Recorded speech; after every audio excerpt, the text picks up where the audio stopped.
everybody. We'll wait just a couple more minutes, but while we're waiting, if you have the opportunity, please, to grab your phone and go to this QR code. It will bring you to a survey that our pin board put together. And Lena, are you in here? There she is. Lena in the back offered to put it together for us to make it into a survey. So you, if you want, you can do the hard copy, which is here, or you can do it on your phone. It should take no time at all, but we are trying to create programming that is pertinent to you, that serves your needs, that helps you with your kids and your family situations. We'll start in a couple minutes.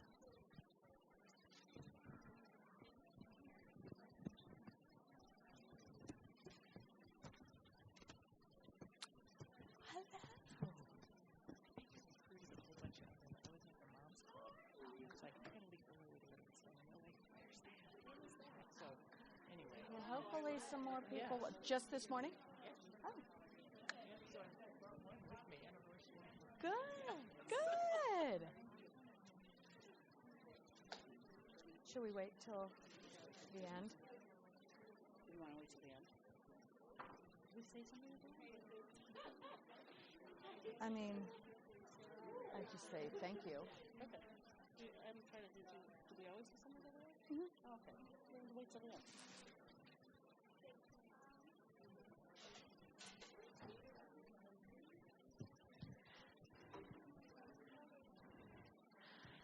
We're going to be doing some role playing this morning, so make sure that you sit at a table with someone else there, because y'all will be in groups trying to solve some issues.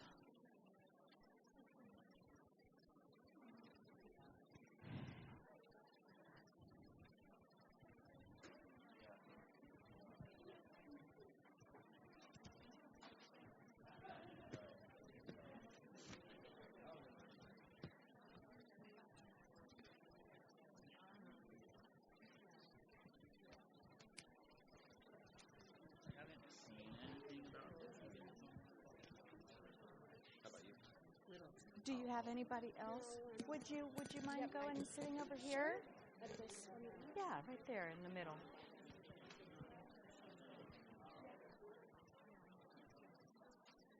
Amy, is this your stuff? No, that's Robin. Oh, good. That's good. She'll be sitting there.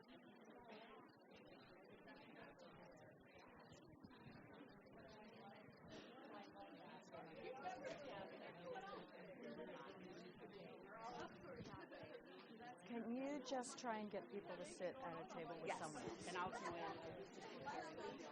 Okay.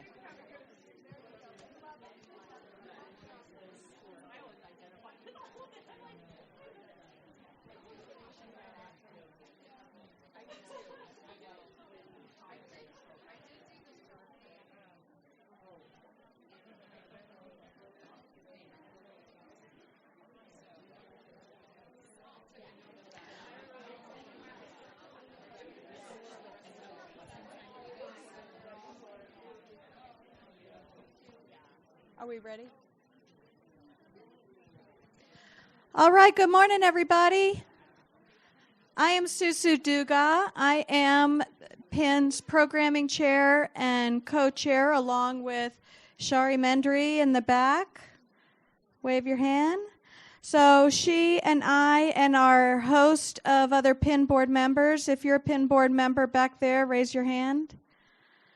All these people volunteer their time. We're all just parents, just like you, and we are passionate about kids. We're passionate about education and parenting and things that affect our families and our kids' lives. And that's why we are here today. PIN has been around for over 40 years. And it started as a grassroots organization with parents who just wanted to be more informed and help their kids make good decisions. So it's morphed into what you see today. And because we have amazing resources in our community, like you see today, right here with our panel of educated and inspiring people who are going to help us out solve some issues about big emotions. How many of you came today because of the topic? Awesome. How many of you came today because Penn always can be relied upon to provide good? Wow, thank you for your trust. How many of you came because you've had a positive experience at the CU Anschutz Health Science Center? Well, we've got some really healthy people. That's just healthy. It has nothing to do with negative experiences. All right, stand up for a minute. Get your blood moving. Okay. How many of us have little people in our house that we can still pick up and put in their bedroom? Aren't you lucky? I remember when people told me, "Oh, you're so lucky." I'm like, "I'm so tired. This is exhausting."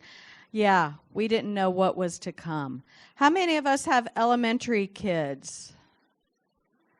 Okay. How many of us have eye rollers?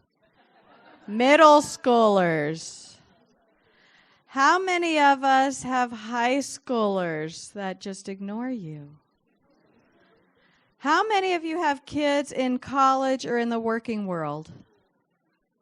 Awesome. How many of you are grandparenting? Thank you for being here for the next generation. Remember that, all of us young people. How many of us have our aunts and uncles? How many of us have kids, our children's friends, come to the house for visits and play dates? All right. These are all the people that you have the ability to impact with the knowledge and skills that you learn here at any of our Penn presentations. So thank you for being one of those caring adults that makes a difference in a kid's life. You can have a seat.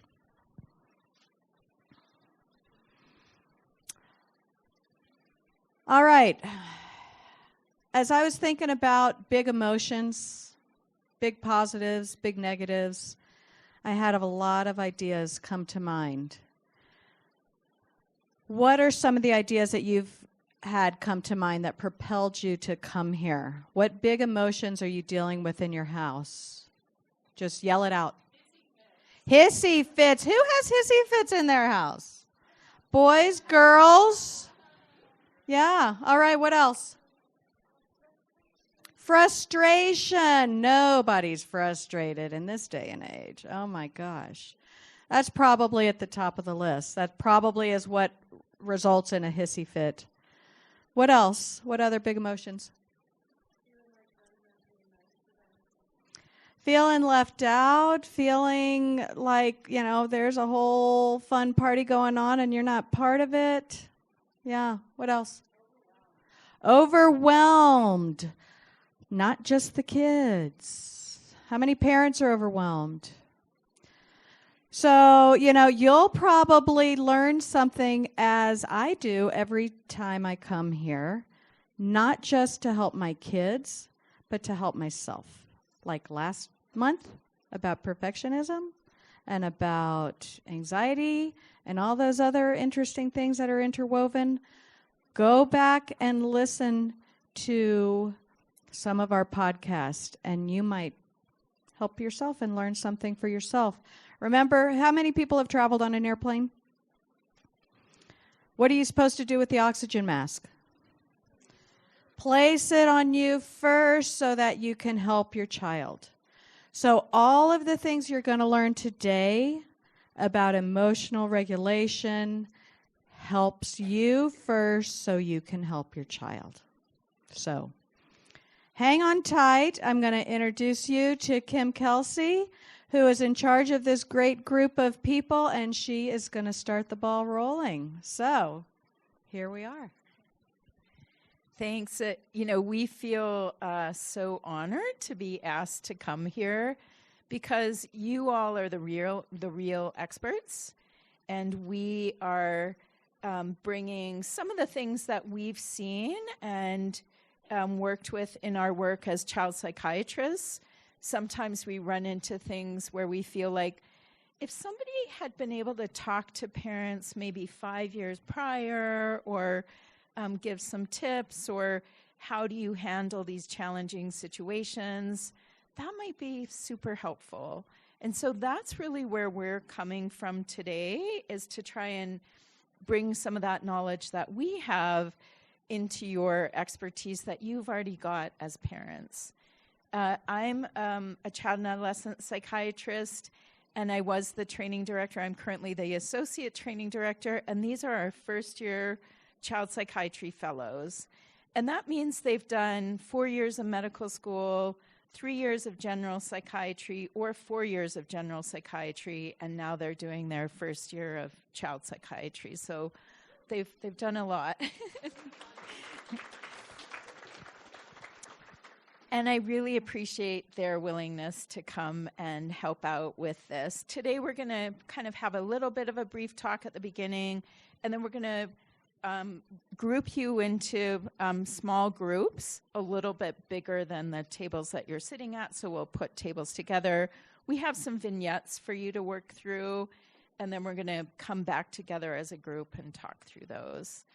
So I'm just going to ask all of our panel, we're just going to kind of go down. Could you all just introduce yourselves? Oh, you can have another one. Hello. I'm Al. I'm from California, and my favorite animal is the alpaca. My name's Anna. I'm from Texas, and my favorite animal is the penguin. Hi, I'm Bradley. I'm from Wisconsin, and my favorite animal are my cats, which I have on my water bottle. My name is Joni. I am from North Carolina, and my favorite animal is the dog. Hi, my name is Greg. I am from Kentucky, Tennessee before that. My favorite animal is the lynx. That's a cool one. Okay, my fun fact will sound not as cool now. My name is Ride. I'm from Chicago, and I'm going to change it up a little bit. I'm going to go with one of my favorite sports teams is the Chicago Bears, and I see someone's wearing a sweatshirt right over there. So, Thanks. So I'm going to call up various people, and they're going to kind of help us out. So we're going to start with some normative development overview. So, Joni?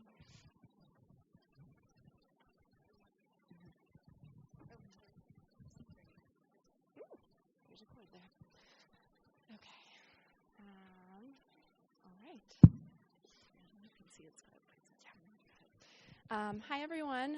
So I know we have a lot of folks here who have a lot of experience, it sounds like, dealing with various ages, ranging from elementary age up through some of us with high schoolers and even college age loved ones. And so some of this may feel familiar to you, but as our kids are growing up, the brain is going through a lot of changes, and also that involves their understanding of themselves, the world around them. And so as our kids are getting older, their ability to think about thinking changes. They're able to increasingly have comparisons both with themselves and the world around them and with others. And so a lot of times one of the things that really impacts kids is how they think about themselves in comparison to their peers. One of the things we'll talk about is also how their ability to conceptualize flaws or maybe problems in their world affects their ability to conceptualize themselves. And so a lot of times when they see themselves, they'll think that everyone else can see their flaws in addition to them noticing them. And a lot of times that also impacts, or they have perhaps an ability to, they think that everyone else also notices those flaws or problems more, or maybe at the same degree as they do. So we all know that everyone is usually thinking about themselves.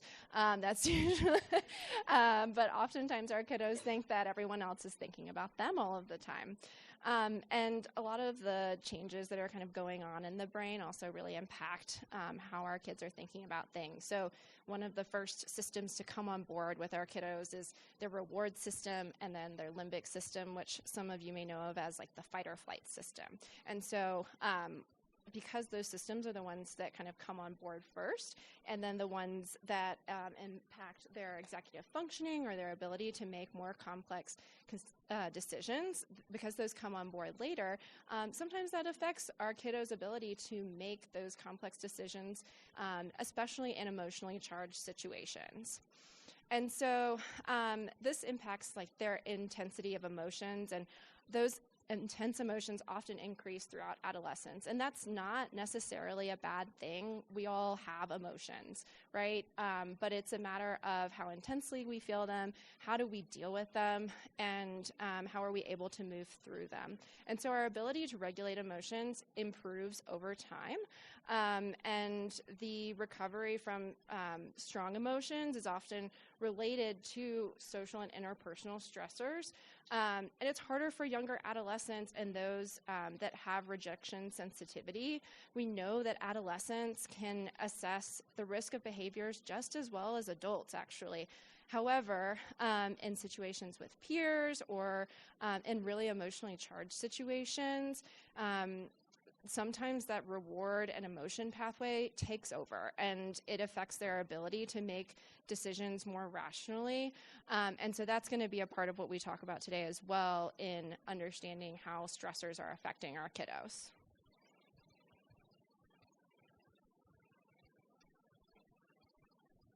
Thank you. Oh, no. All right.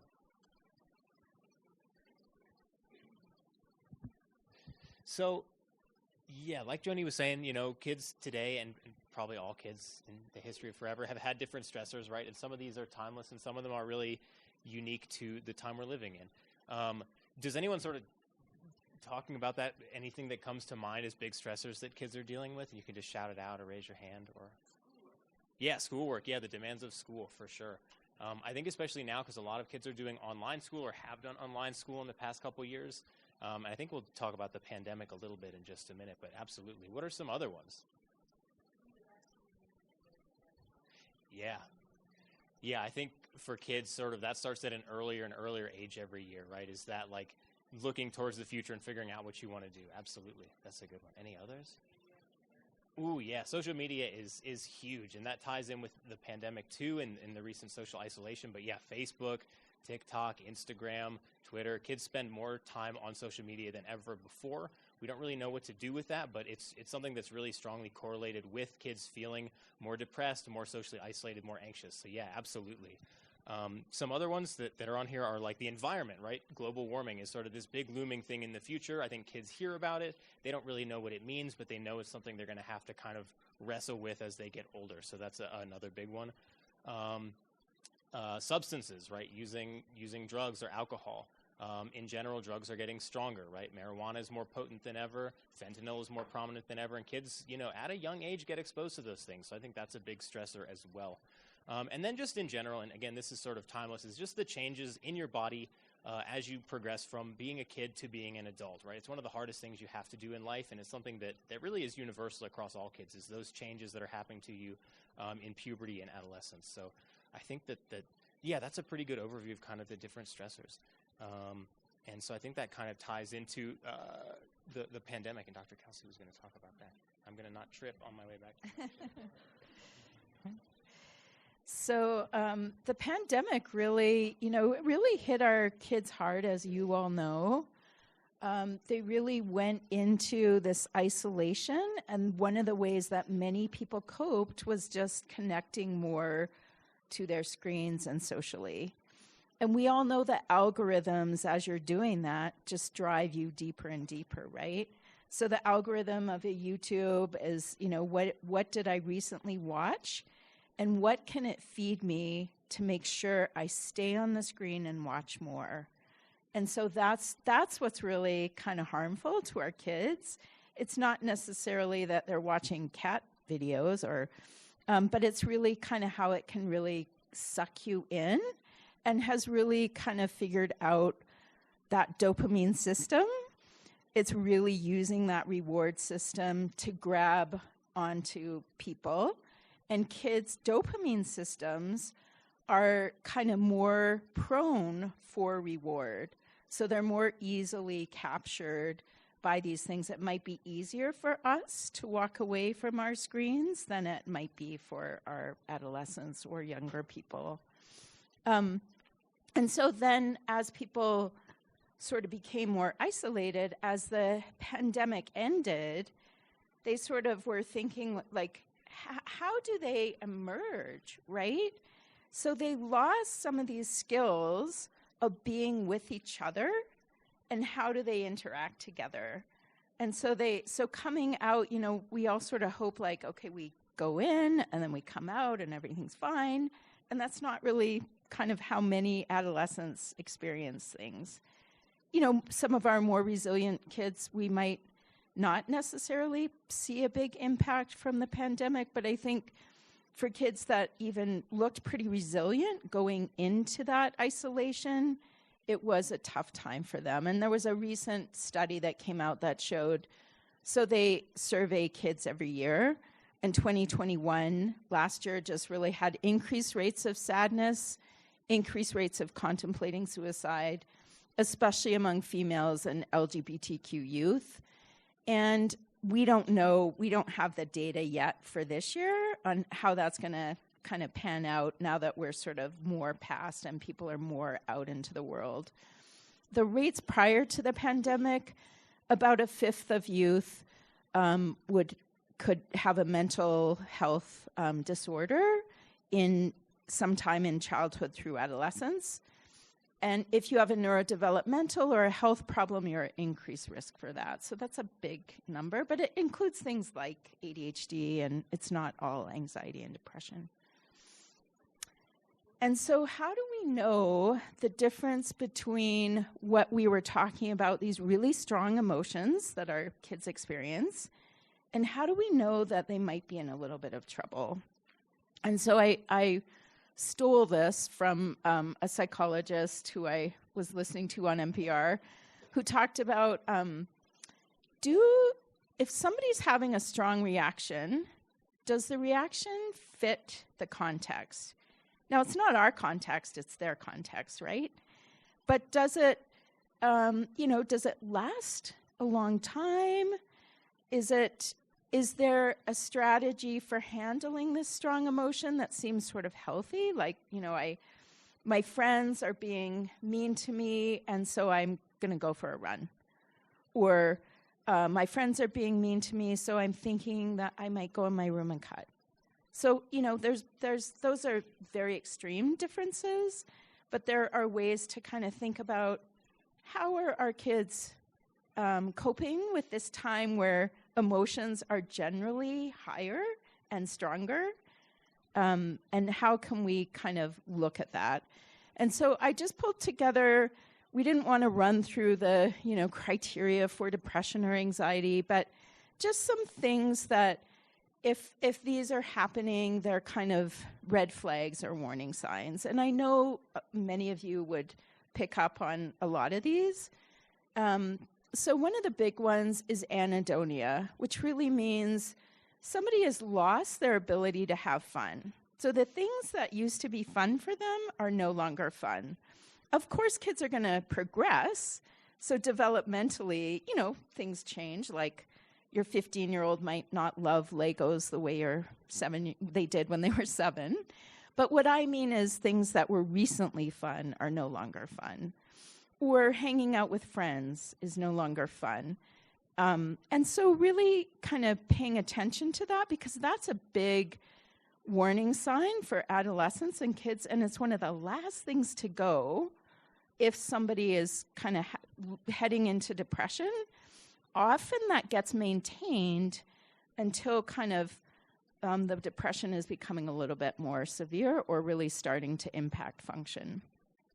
Some other things, we've talked about irritability or frustration. Is it irritability to the point where things get broken, walls get punched, doors get kicked, to the point where it doesn't just happen like once or twice, but it's, happening repeatedly? Is there school avoidance? To us, school avoidance is a minor psychiatric emergency. This thing can snowball. If somebody isn't going to school, we want to get on top of that right away, because it can really take on a life of its own. The more you don't go to school, the harder it is to go to school. I know personally, if I'm sick from work, it's really hard for me when I go back and I think, I'm not sure I really feel that well. Maybe I should take one more day. Withdrawal, so kind of goes along with anhedonia, but if your child is withdrawing from things or from you or from the family, long-lasting changes in sleep or appetite. We know our older kids are really starting to have some shifts in their body clock, and they're naturally going to want to stay up later. But is it a big shift that is really impacting their level of function? Are they not eating? Are they eating too much? Self-harm is an obvious problem. And if you see that, we want to pay attention to that. Falling grades, and then a lack of self-care. So often our boys, as they head into kind of early adolescence, don't love to shower, and there might be some struggles around that. But this is more than that sort of typical experience. All right, so who better to tell us about this than the adolescents themselves? And I wasn't sure if this was going to play, so if it doesn't, let me see. I don't see my arrow. So I have it here that we could just go to the site.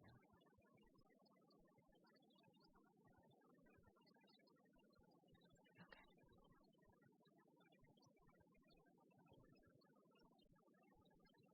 Takes a minute to.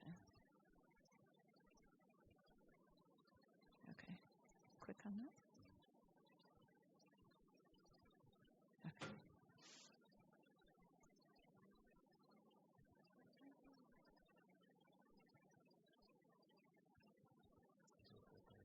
Yeah. Mm-hmm. Yeah. Oh, 2 finger click.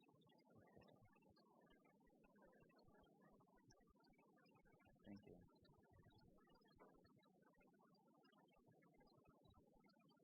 Let me do it. Yes, not going with that. I'll just put it in.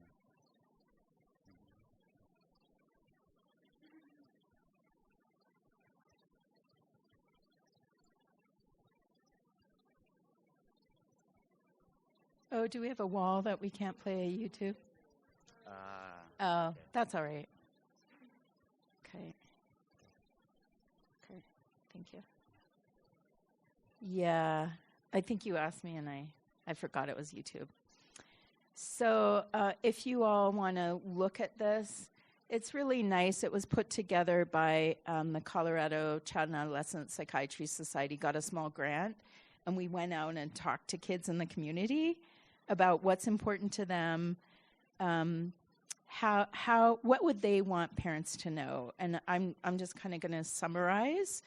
So they did talk about some of the stressors that we covered here, the stressors of school, the stressors of feeling like one girl talked about a beauty, like feeling like there's this, standard, this beauty standard that you have to reach. One of the young women talked about how some of the people that are really seem to be doing well and doing a lot of activities and, just kind of like knocking it through the park. If you really talk to them, they might be kind of really feeling that pressure emotionally. And then they talked about what they would want from their parents. And so what they said was, it's just so beautiful, so I hope you get a chance to watch this. But one person said, I would love for my parents to check in on me. I would love and not like, are you depressed or are you anxious? But when I come home from school, like, hey, how was school? How was your favorite class today? Are you guys working on any particular projects? So knowing the child and kind of asking about those things, and it was just really poignant the way that she spoke about that. Another person spoke about, I'd like to have some time because I feel really pressured from, all the chores that I have to do. I think this person might be looking after siblings, etc. And she just wanted like a little bit of time just to relax. Another person spoke about how they'd love to go for a walk with their parents. Like, who would have thought that, right? Or go to a movie with their parents. And another person spoke about that they just want their parents to be accepting of who they are and what they're going through. And so it was really a nice tie-in to what we're going to talk about with resilience. So I'm going to turn it over to Al. Oh, and let me change this into the mode that we want.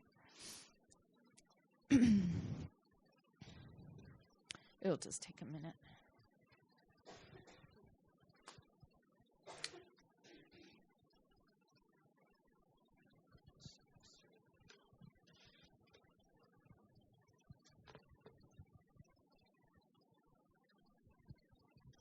Thank you. A lot of things go into resilience, and the first we're going to talk about is sleep. How many of y'all think your kids are getting enough sleep? Nice. Okay, so that's actually pretty in line with probably the truth. There's probably like maybe 8 kids of the parents here who are getting enough sleep based on the... So how much sleep do kids need? I'm hearing a lot of things I like. So it's a little different for each of the age ranges, but yeah, I heard 8 to 12, I heard 9, all of that is pretty much within the range. With each hour less that kids and adolescents sleep chronically, suicidal ideation goes up by 10%. So we care about this. Yeah, so with each hour of sleep that adolescents lose chronically, suicidal ideation goes up by 10%.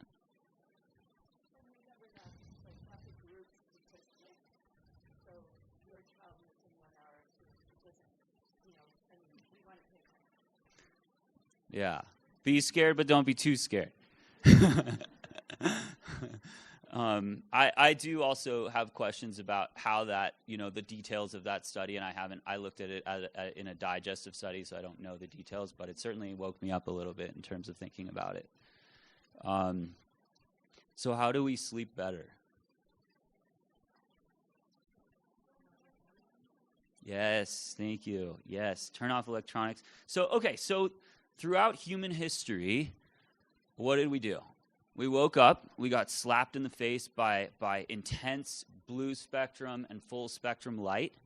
We got up, we had social interactions, we ate, our body temperature warmed, and we did our day, right? And then the sun sets, the light becomes more red spectrum, the heat dissipates off the land, our core body temperature drops, we start preparing for sleep.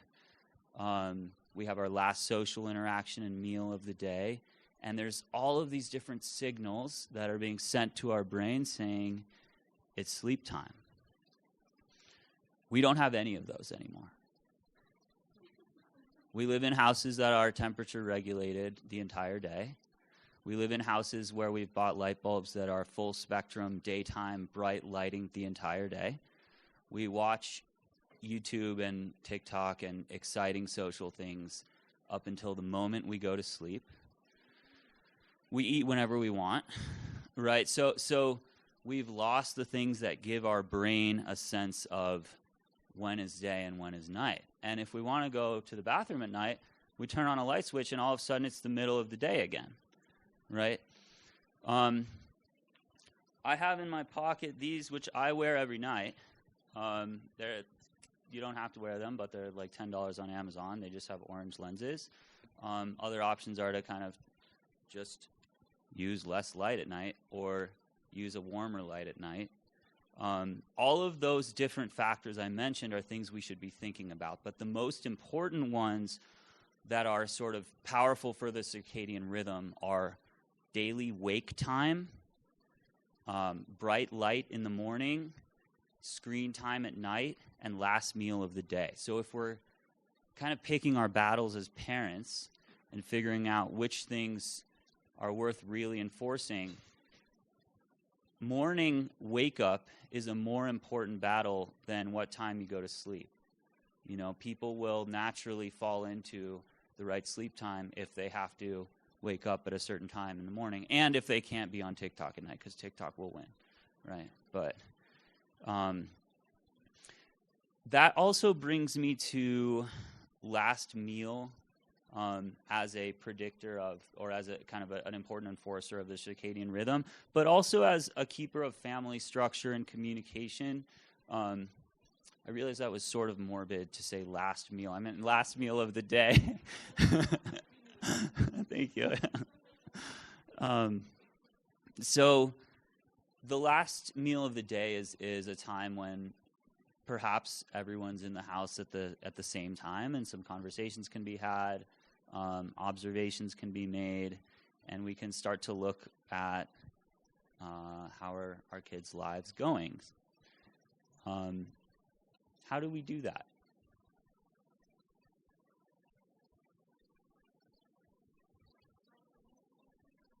Yeah, and what does that dinner look like?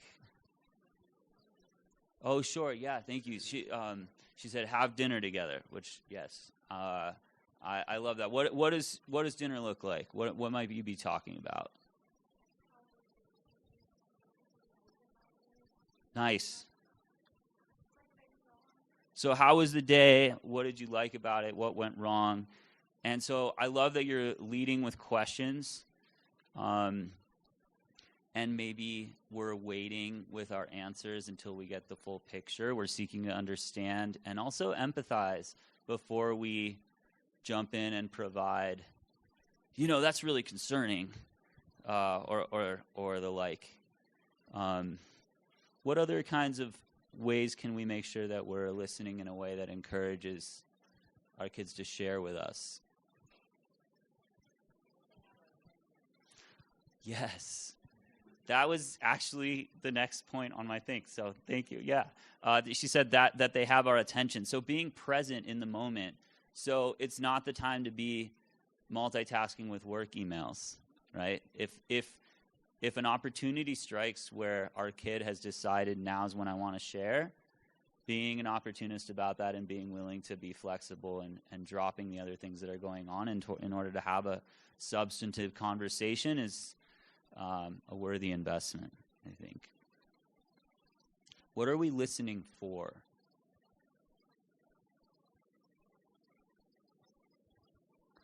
And I guess the hint would be this is a talk done by psychiatrists who are concerned about child safety and things like that. So,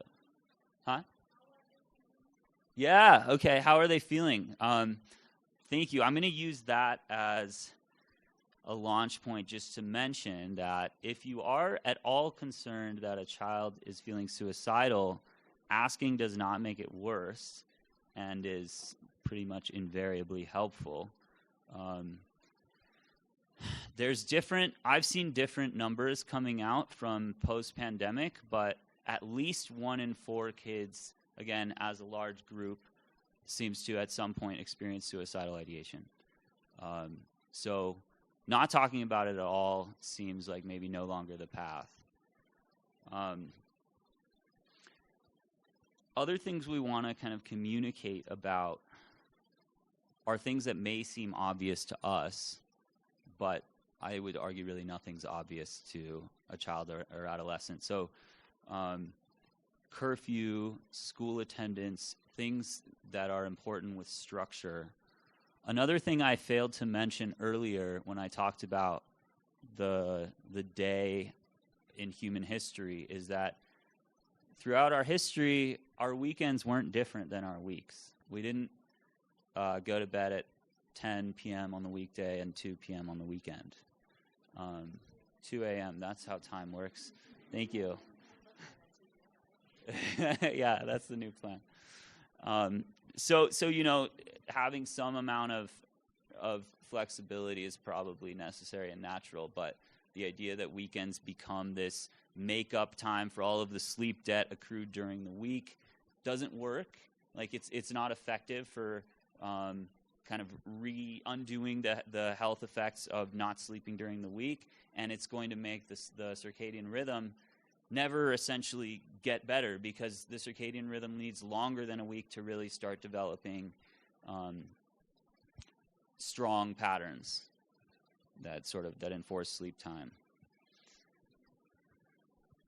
The other thing we can kind of do is think about pairing some of our things we want to encourage with these sleep encouraging forces. So an example would be we want bright light in the morning, and we know we want exercise, and morning exercise tends to be a great match in that sense. So even if it's just a morning walk together or something like that, trying to encourage that. I'm going to come to nutrition. I'd be curious to hear, what does good nutrition mean? Okay, what is balance? Okay, nice. So, yeah, and I know I'm supposed to repeat okay, so she said balanced meals.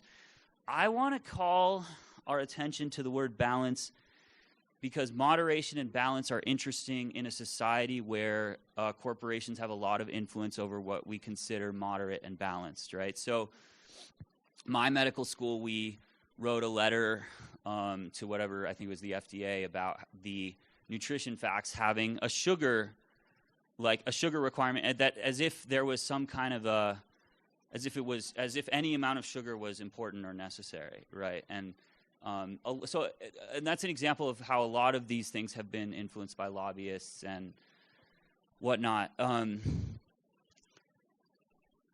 So in a culture of extremes where we've accepted that like candy is the normal childhood experience in the U.S. and Coca-Cola and things like that, I think the word balance has to come from a fairly thoughtful viewpoint, and not just like, oh, well, today you can have the thing on the commercial and the next day we'll eat half healthy, right? Because that doesn't really end up equaling out to something sustainable. So let's hear, it seems like you know more than just what you let on. Well, let's hear what are some food groups that are important? Yes, absolutely.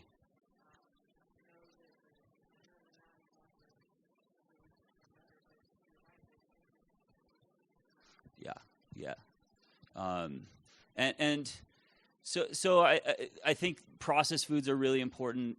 Ultra processed foods, which I think is defined as like more than 4 ingredients or something like that. Ultra processed foods actually have measurable impact on brain performance. We basically want to be eating whole foods, and if I had to point you to one resource, it would be Michael Pollan's book, Food Rules, which basically is a small book, but what it says is don't eat stuff that your great-grandmother wouldn't have recognized as food. And that includes a lot of things that we currently eat, right? Like probably the majority. All right. The last thing I want to come to is emotional regulation. So what does it mean to teach emotional regulation as a parent?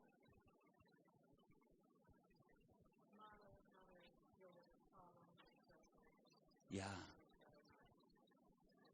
What does that look like? So she said model how to deal with stressors and things that are not ideal. How do we model that when our kid is being disrespectful, tantruming, making our lives difficult?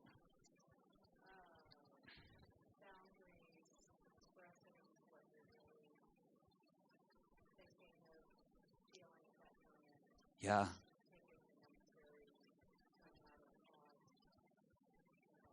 I love that. I love that you said expressing what you're really thinking. So two things I heard were transparency and immediacy. I think kids really care about authenticity. And so saying, hey, this is really hard for me right now, and I'm feeling really riled up by this interaction we're having.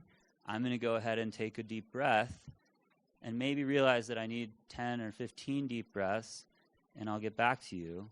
And teaching that that's okay.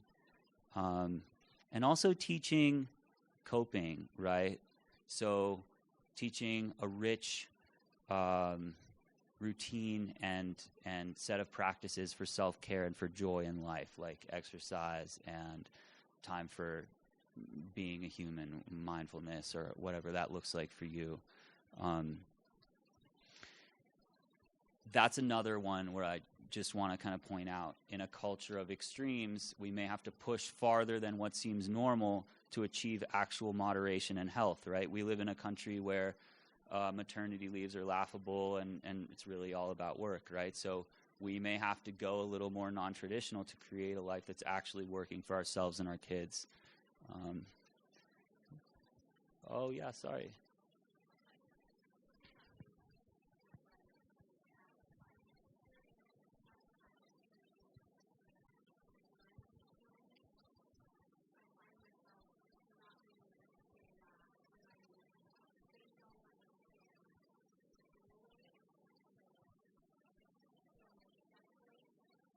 Absolutely.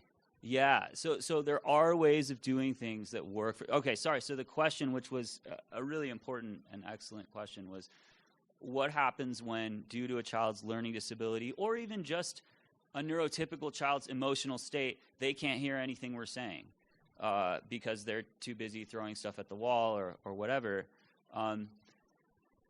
There are some good, thoughtful approaches to dealing with that.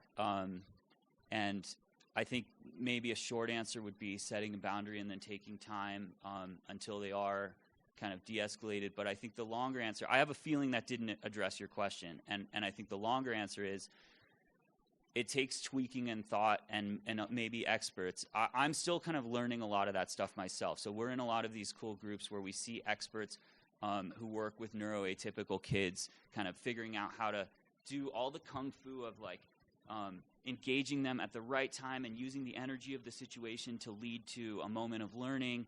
And there are lots of missteps, and it's a lot of trial and error, but we're seeing families with really difficult situations being able to make progress, and that's been fun and exciting, and I don't really know how to do it yet. And that's all for me. Modeling behavior can also be helpful. Like, if you're I just said modeling behavior. So sometimes kiddos, like I have a very, very small child. I'm not going to be like, mommy's distressed right now. They're not going to understand that. But if they're able to see you calm down, that sometimes can help them calm themselves down. And not every family has this too, but also having other people in the family that can step in. So if you cannot model the behavior you want, being able to recognize that in yourself and step away and let someone else take over. Again, I know that's not every family, but that can also be helpful. Does that answer the question a little bit more?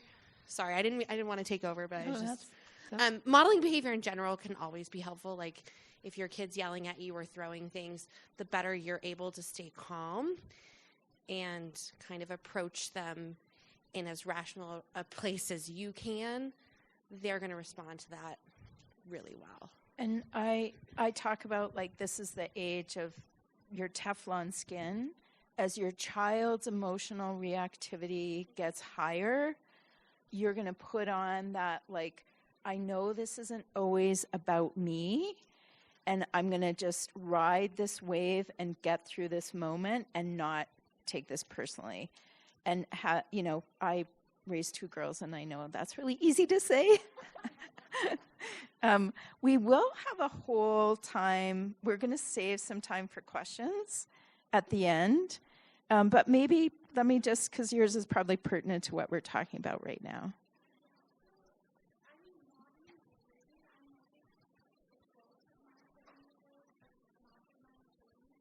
Right.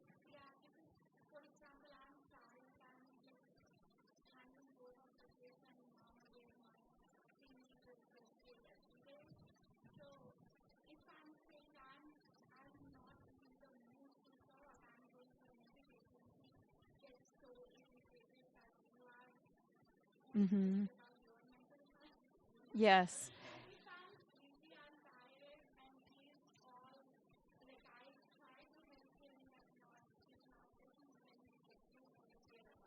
Right.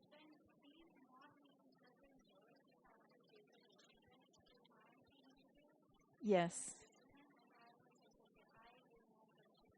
So the difference between a 7-year-old and a 13-year-old, where the 7-year-old is like, yeah, Mom, take your moment and everything's good. Or those 10-year-olds that are, such a pleasure sometimes. And then they turn 13, you're like, who are you? And I think sometimes we overestimate how long something is going to take.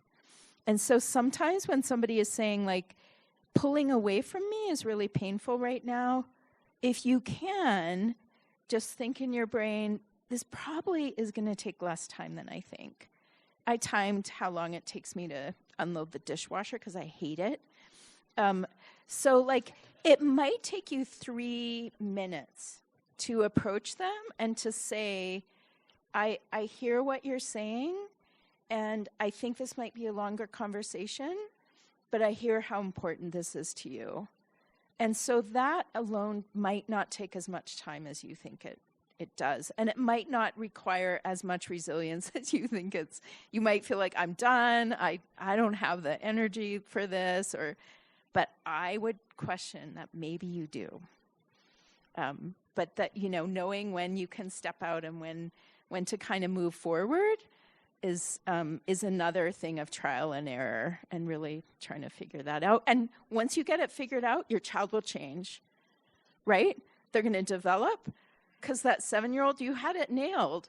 And then they become a 13-year-old. You're like, oh, I just had this figured out.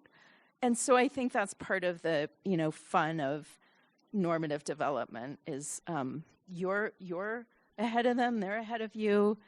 We always think of good parenting as being you're slightly nudging your child. It's that zone of proximal development. So you don't want to be too far ahead of them and have expectations that are too far out of range of what they feel they can do in the moment. So really trying to bring your expectations to where they are in that moment can also be like a helpful little hack. All right, so I wanted to just, before we break out into small groups, I just want to talk a little bit about some resources, because you might want to use the resources as we break out into our small groups. I think when we talk about, like, does somebody need some extra help? I kind of wanted to just frame sort of what some of that help might look like. So everybody sort of knows outpatient weekly therapy, but there are other options. So thinking about, like, for example, there's group therapy. So kids can really learn so much from each other. So that can be a really nice option, or kids that need more sort of social skills, that can be a great option. And sometimes when a child says, like, forget it, I'm not doing any therapy, then you can say, all right, well, we're going to do the therapy. We, the family, will go, and we'll all go together, but we agree that it's not you, it's us, and we're going to work on this together. And that can sometimes be such a powerful way to get them engaged, and you find out all kinds of things about how you communicate as a family or what might be causing some distress. Sometimes when somebody is at that level where, like, let's say they're not going to school, we have programs that are more intensive but aren't inpatient. So we have intensive outpatient program, which is like 2 or 3 afternoons a week, which can really kind of it's like we need something big and fast, quickly. That can be a helpful option to keep in mind too. We do have a partial program where kids come during the day, and or other places have these as well, not just our program. And then everybody sort of knows about inpatient for kids that are really struggling with safety is really what inpatient is for. And how do you access care? So I think this is so hard. Our systems are so convoluted, and getting through your healthcare system is hard enough, but if you go through the mental health system, man, that is hard. So I would say your pediatrician is a good friend. If you don't know where to go, if you don't know how much should I be worried, book an appointment with the pediatrician. Most pediatric offices have built in some kind of mental health support, and they could assess your child right there and say like, oh, we need, kind of help decide or help you decide what might be a good next step. And they often know resources in the community. So we have a program where we are the backup to the pediatricians. So the pediatricians can call us and say, we're wondering, it's mostly about medication, but we're wondering about, this medication, and we back up the pediatricians and give them in the moment support. So we've realized that primary care is a really great place for us to pick up on things and for us to help families get connected to services. So I would highly recommend that you keep that in mind. If you take a couple of things away from this, this is one of them. Your school psychologist is another friend. So you can approach them and say, we're worried about this. Do you have any ideas for us?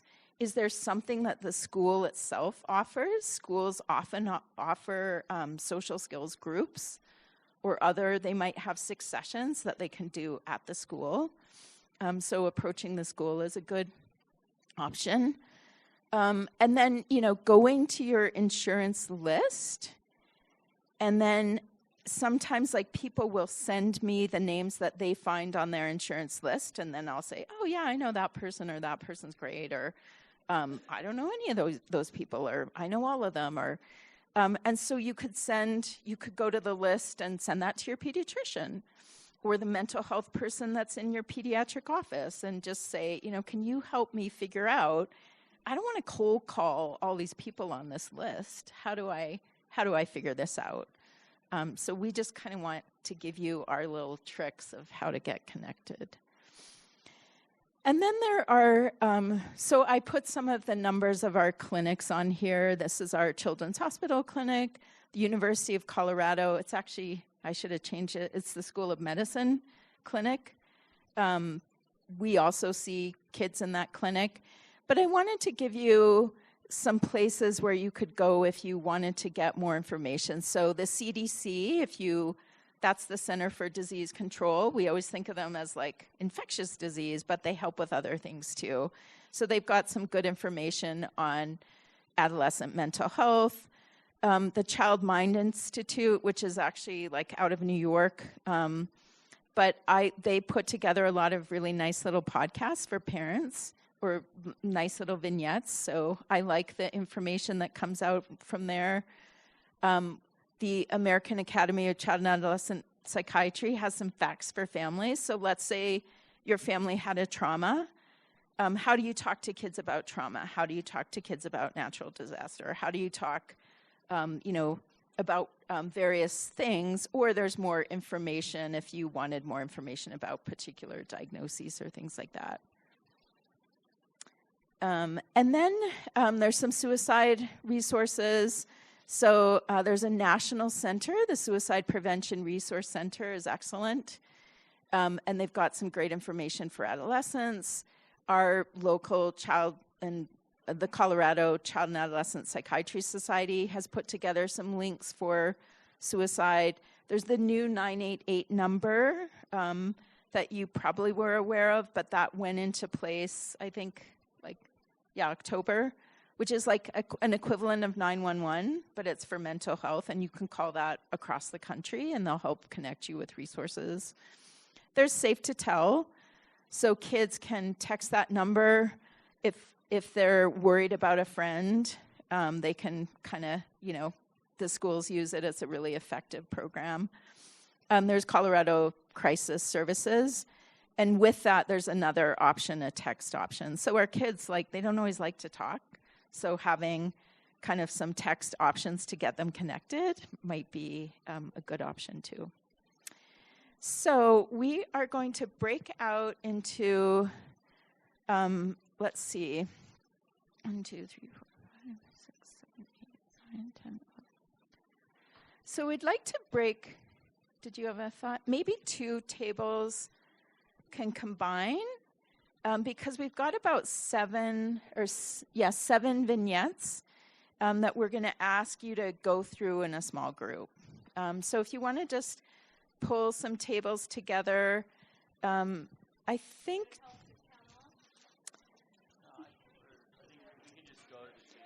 Yeah, well, if it doesn't work, we'll combine more. Yeah. You probably want to sit. And you can kind of sit in a circle if you want.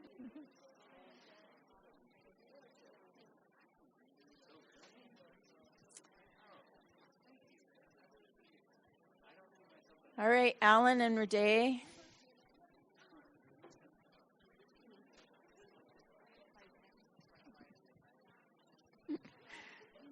So maybe we're just going to share the vignette very quickly, and then the group can kind of share some takeaways that they took from their vignette. So I'm just going to start with this group over here, and our vignette was that you learned that your child might be cutting one of their peers after soccer. The coach calls you and says, I think one of your child's friends came to me and said they might be cutting. And so we talked through that, and then what are some of the take-homes that we came up with in our discussion? Thank you. Hi, I'm a mom of 3rd graders, and this is my first PIN meeting. So our group takeaway first is, to me, the biggest one is that you need to align your interest with your child. For instance, if they like some sort of music, you hate it, but you still have to, not really pretend, just trying to find out why it's so interesting. Maybe let them think, or we talk about authenticity. It's hard, but you at least have to try to make them think you're interested as well. Or when they play video games, you might want to say, oh, what is this? Maybe I'm interested. Can I look? So those are the examples of the align interest. And second one is when we talk to them or ask questions, we have to stay curious, not to judge their feelings or trying to fix their, behaviors or whenever you think it's wrong. And also, we need to build a special bond with them. One of the mom was talking about, you always stay positive.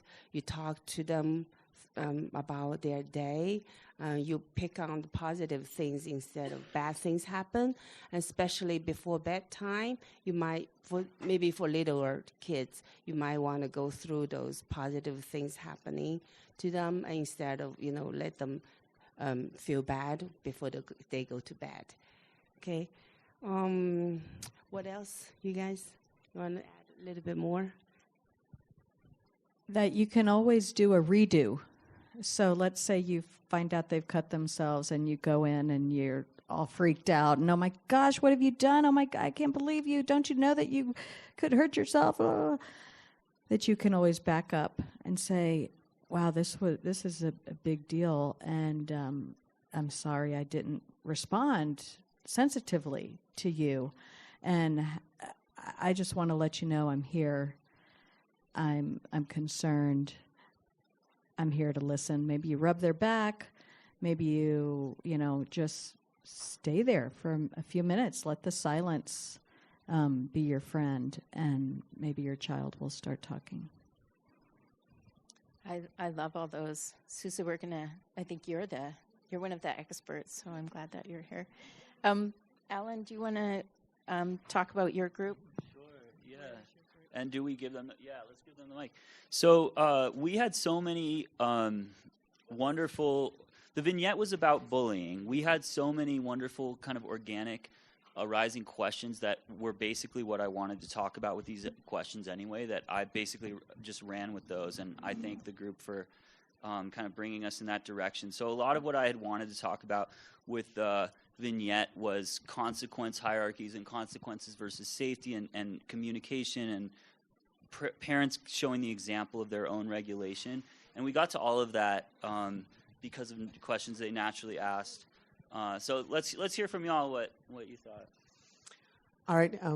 So we had a very good group, and I would say some of the key points that I took away from it is a real important thing is positive attention and positive consequences. I think it's easy as a parent to react in the moment and to be upset. And that brings me to the second point, which is having the grace to take time and not feeling like you have to automatically react and respond to whatever they're pushing you or whatever you feel pushed to. And so that's a real important thing for me to change. Is I used to feel I had to, say something or do something. And what we talked about is just take a few minutes for yourself. And it's not that obviously safety things aside, but it's not that you're going to not come up with something to say about it, but you're gonna be much more take the time to think about what you want to do, how you're going to react, and not respond in the moment and have a high expressed emotion moment. And so I think that really when I go home, I'm going to tell my husband, these are your new bullet points. I don't want any more screaming. I don't want any high expressed emotion. You need to control yourself. You need to understand that you're not helping our little darling when you flip out and can't control yourself. So I can tell you there's going to be some changes at our house. The other thing that we talked about is the scientific value of meditation. Some is better than none, and you have to just get started. And even if your family members have their eyes closed and pretend like they're sleeping, they're still getting something out of it. So, ladies, is there something I missed? So we felt it was a fabulous group, and we hope we get Al again. I love that Alan snuck in expressed emotion. Oh, he did. So expressed emotion is when there's just very high, intense emotion in the room, and it's almost never helpful. And there's good data behind, if you happen to have some of the serious mental illnesses, if we can keep the expressed emotion down in the family, that's really very helpful for the prognosis of these kids. So thank you for sneaking in expressed emotion. How about this? Who had this group right here? Okay, Day. All right. So we also had a really great group and great participation, great ideas that were shared, and very kind of insightful questions that were asked, and everyone kind of worked together to answer. So our vignette was about a 14-year-old girl who has always been very involved in extracurricular activities, has done well academically, but parents receive a call from the school notifying them that she has missed several classes over the past few weeks, which is a big change. So I don't know, do you guys have a mic there? Oh, okay. Oh, come on. Okay, I can do it. Way to step into the plate. Thank you. All right. I don't know how organized or thorough this will be, but try to do what I can here. So I was taking some notes. I got a lot of great points out of it. I think one thing we talked about is, what happens first, which is that probably as parents, the first thing we go to is we're going to be concerned and scared about what's happening and mad. So, but that we probably want to refrain from doing that. And we talked about, how do we get, Sydney to open up. She probably doesn't want to talk about why she's missing classes. And so some of the ways we talked about was providing a safe, non-judgmental environment, talking to her at the right time. Maybe, and not reacting to the situation and maybe what you'd want to do, which is put that on pause. And then, maybe go about it from the point of view of, rather than, oh, you did this thing wrong, so here's your punishment on it. More of, what do you need and how we can support you. So I think those were, the main things that I recall. Does anybody else from our group want to add anything that they? Okay. All right.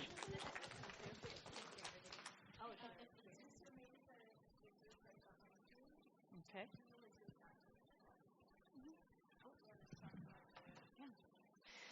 So our group was talking about a kiddo who had a lot of increased academic demands with school and was very stressed about that, had been not spending as much time with their friends due to those increased academic demands. And then in a kind of moment of being really upset and doing their homework, says a statement to the effect of, like, I don't want to do this anymore. I wish I could die so that I didn't have to do this anymore. And so that led us to talk a little bit about safety and suicide, and then also how to communicate with our kiddos. So our group was really awesome.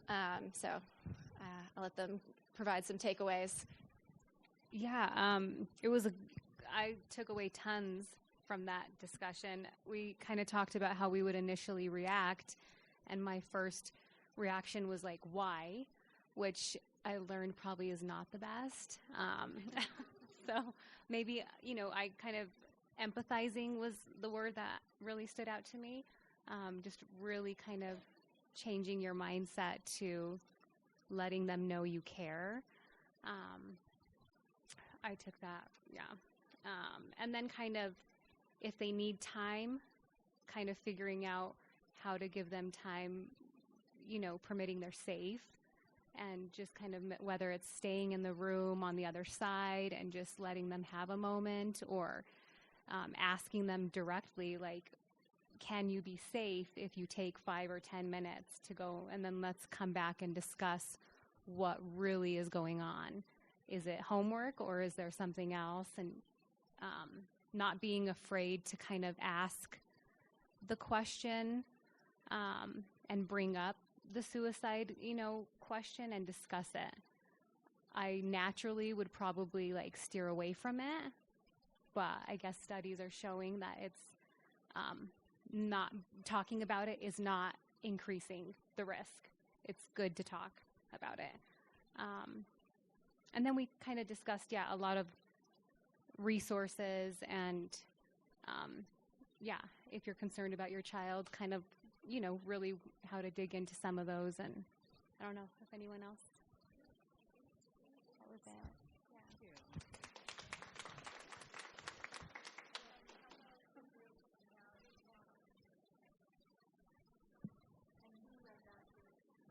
That was me, Bradley.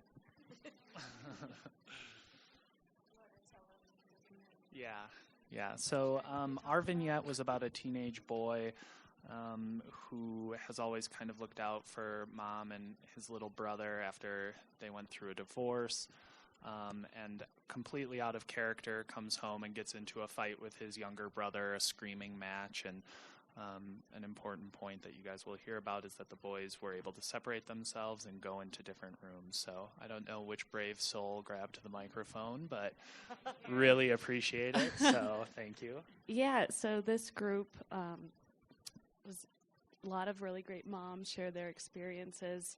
One of the questions was about the initial reaction, so talking about coming from a place more of inquisitiveness versus judgment, so not just that was crazy. Why did you, but more so of, hey, it seemed, that was out of character. What was going on? And, can you explain that a little more? Also, realizing the difference between kids, because here it's a 15-year-old and 11-year-old. A lot of the parents shared that, their kids are really different and need different approaches. So, considering that piece as well. And also, I like what you really talked about focusing on the recovery and not, the incident itself. So really sharing about what they did well. So recognizing and acknowledging that they actually went to different rooms and how really great that was, about that they were able to separate and didn't, maybe it says a screaming fight. So as far as we know, no violence, no one was injured, which was a good thing. So to focus on that piece. Some critical considerations during the fight. So, making sure everyone was safe, and then recognizing everything else going on, because it talks about that it seemed to come out of nowhere, but just knowing that it's never out of nowhere. Things might seem out of nowhere, but really trying to understand what is going on, and coming from a place of empathy of what they might be feeling or going through. Let's see, questions. Did anyone else have anything else to share? Different types of questions, that might be asked. So continuing to inquire and get those answers versus just telling, and making sure that also you're validating those emotions as well.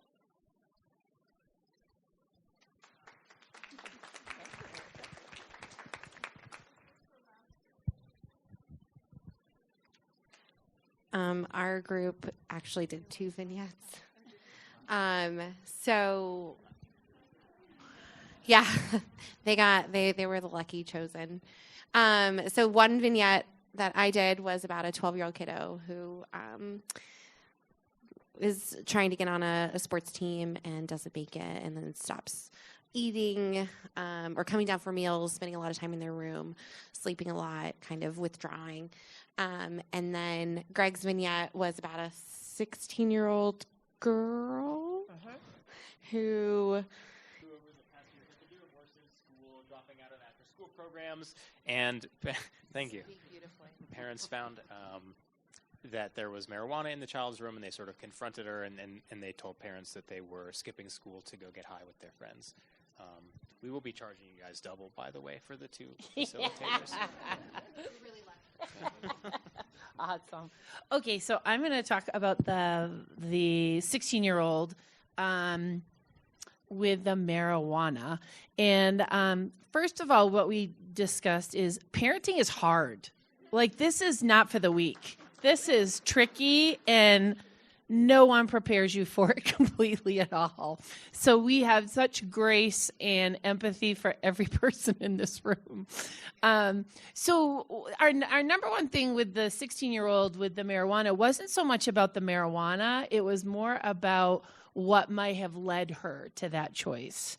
Her grades were also going down. She was quitting soccer.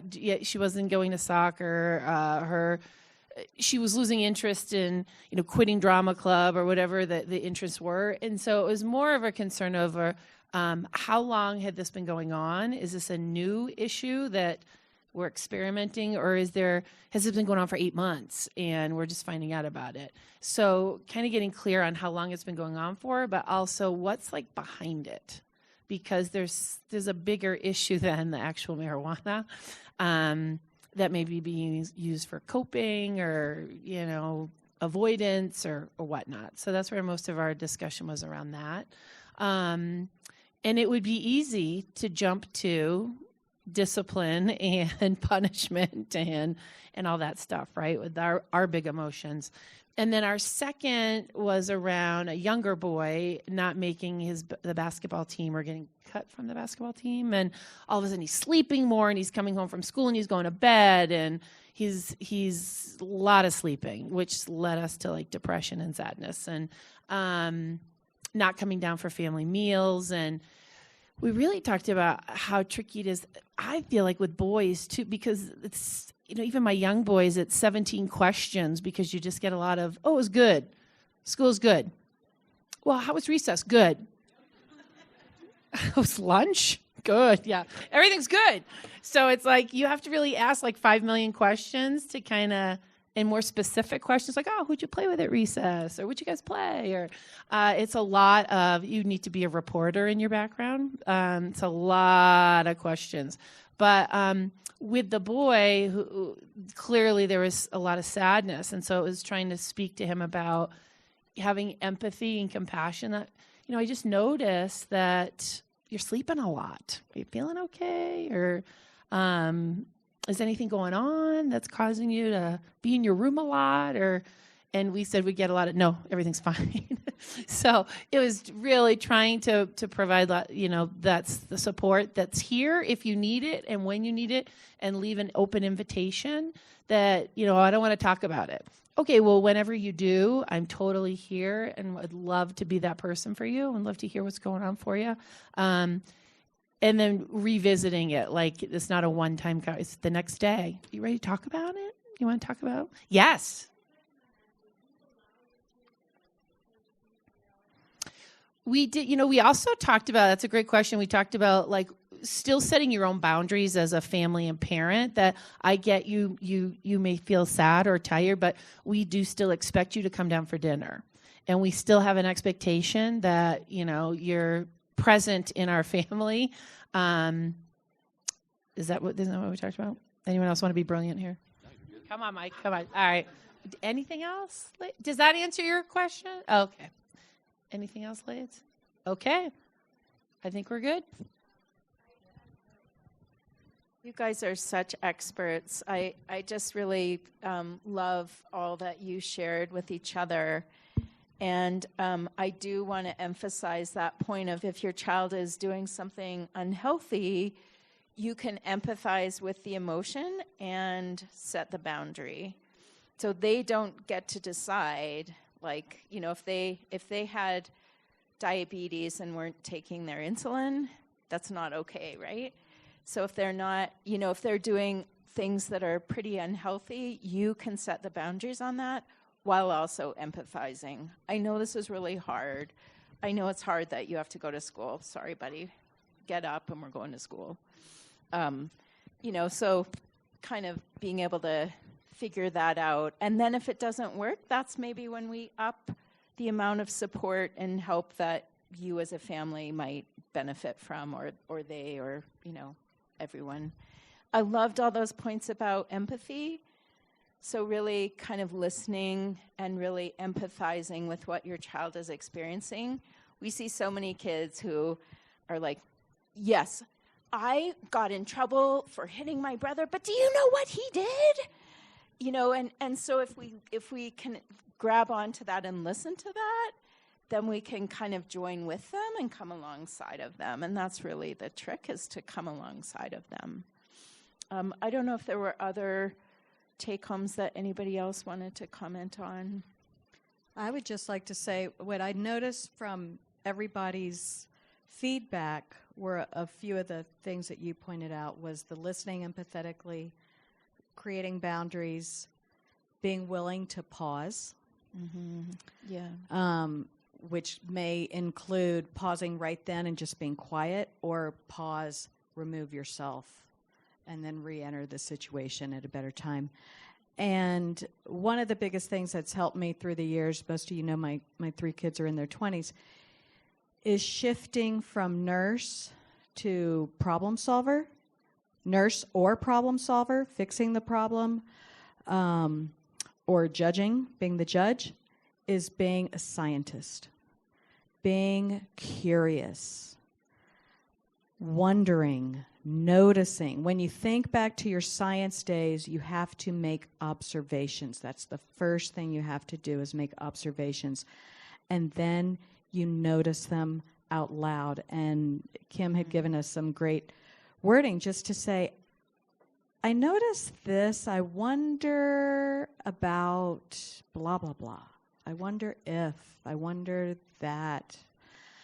And I just think that opens the conversation, because all of us have these scenarios where the kids are not coming to us with the conversation. Mm-hmm. They're not seeking out all of your amazing insight and wisdom and experience and compassion and love that all of us have. And so how do we crack that shell?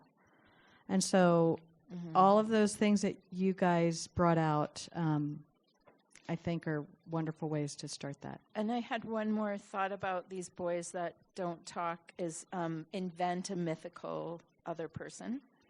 Well, I've heard about some kids who don't come down. They might be depressed. They might be sad. And so, talk about it through a third person, or pet. You can, I don't know, there's ways to talk through your pet. But that's another way to kind of deflect a little bit and get the conversation going. And you can also pull in somebody else.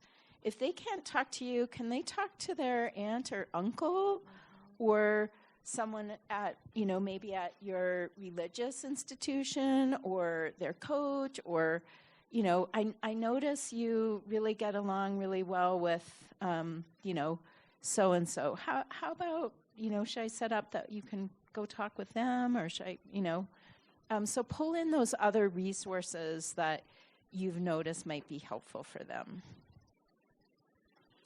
Well, we wanted to open it up for questions. I know it's kind of, our time is officially over, so for those of you that have to leave, please feel free to get on to your next thing. But if there were any questions that people had, we're happy to stay a little bit. Are we allowed to stay? Yes, we are allowed to stay if y'all are willing to stay. Before anybody leaves, I just have a word from Janice. Yeah, thanks all. I love the discussions and content that was shared this morning. I'm Janice, and I'm with the district, and I just wanted to add a few additional resources beyond what's already been shared before people start leaving.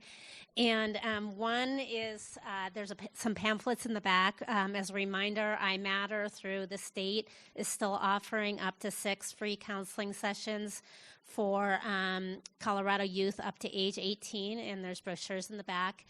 And then also, if you are a parent of a student who goes through Cherry Creek schools, we now offer Hazel Health, which are free virtual mental health sessions for middle school and high school students. There's information for that on the district website under programs and services and under mental health. And then one other thing that you should have gotten an email about, I think, last week or earlier this week. My days are running together. Again, if you're a parent in the district, is that in response to Colorado law that was passed last year, as well as statistics on Colorado being one of the highest suicide rates in the country, and firearms now being one of the leading causes of death among children in the U.S., and that includes suicidality, is we now have free gun lock kits available to families in baskets in the front of our schools. No questions asked for people who grab one, and there's pamphlets near those baskets that illustrate some explanations as to how to use them. So thank you. Wow, those are such great resources, so I'm glad that the district really has put those in place. We also, through the pediatric office at Children's, but I don't know if other places have something similar, but we give out lock boxes. So if we thought that there was a safety risk in your house and you need to lock up the medications or sharps or things like that, they look like a little kind of safe that you would find in your hotel room. A couple more points of business. If you didn't have the chance to fill out the 2-minute, minute and a half survey, we really would like your feedback. We are here to serve you, so please fill that out.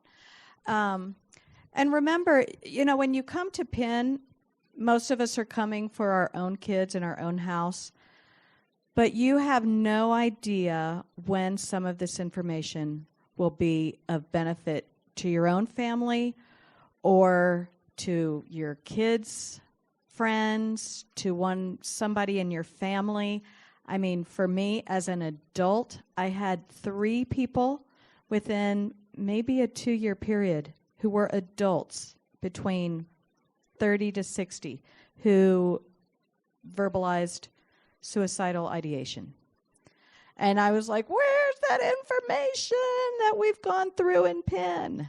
So create a way of saving your information. Robin, our handy-dandy secretary, is super organized. You can talk to her on your way out, and she'll share with you how she's organized her information. You just never know when you might need it. So thank you for all of these resources.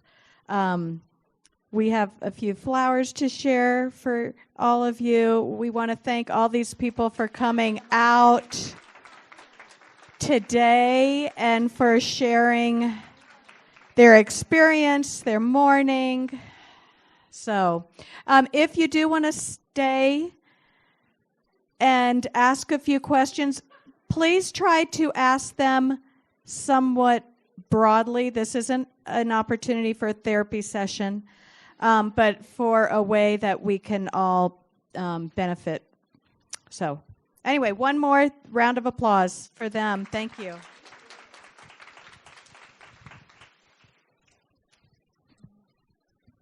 Yes, I just had a quick question. First, thank you very much for all of this. That was really great information.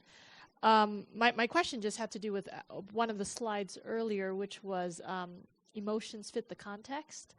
And I think you were mentioning at the time that that was from an NPR psychologist. I was just curious if you could, if there was any more information on that. I like to always look up more information. So Yeah. We'll see if we can find it. Oh, no worries. It was there was a psychologist and a psychiatrist, and I thought they just did a really nice job of talking through things. We'll see if we or do you recall like what the topic was about, and then maybe I can take a look on. I think was it this one? No. Okay. We'll see if we can find that. Okay, yeah. thank you. Yeah. Is this it? Thank you. Yes. So it's Yeah. It's Tracy Dennis Tiwari. Kim, can you repeat that, please? Is that what it I don't know. Let me see. No. You know I'll what? look it up and We'll I'll send try it to and find Suzu. it, and then Yeah. we can have it when the podcast, when the recording goes up. We'll have that information. Can we also have these slides? Yes. I'll send Up those there to as you. well. Yep. So if you know someone who would like to listen to this, or you want to listen back to it because you think you missed something, feel free. The recording will be posted in the next 48 hours. Julie. It's posted on the website, pinccsd.org. Something that came up in our group is access to mental health resources and the timeliness. Yeah. My son broke his arm during COVID, and he had surgery within 12 hours. My daughter had a suicide ideation depression episode, major depressive episode, and it took 6 weeks. So can you guys speak into what that looks like now and in the future? Yeah, I think that's where, we really struggle with this a lot, and our wait lists get, they sort of ebb and flow, and we work our way through, and then some people leave or go to another institution. But I would say, again, primary care sometimes can link you into, so like, let's say that you were waiting the 6 weeks to get in to see somebody. This 6 weeks free sessions. So sometimes thinking about how can I bridge until we can get connected to more permanent stuff. And so sometimes the school can be really helpful in bridging. Or again, I would encourage you to go through your primary care setting, and sometimes they might be able to offer 6 sessions through that setting as well. Thank you. Yeah, we're trying to. I know Children's is working really hard to improve their crisis, so that if you aren't at the level where you have to be hospitalized, but you're at a level where you need more care, that's kind of where we're really struggling to fill in that gap. Yeah. other questions? All right. Well, Wait, hold on. Remember, our last presentation is Tuesday, April 4th. At 9:15, it'll be our annual brunch, and we'll be right here.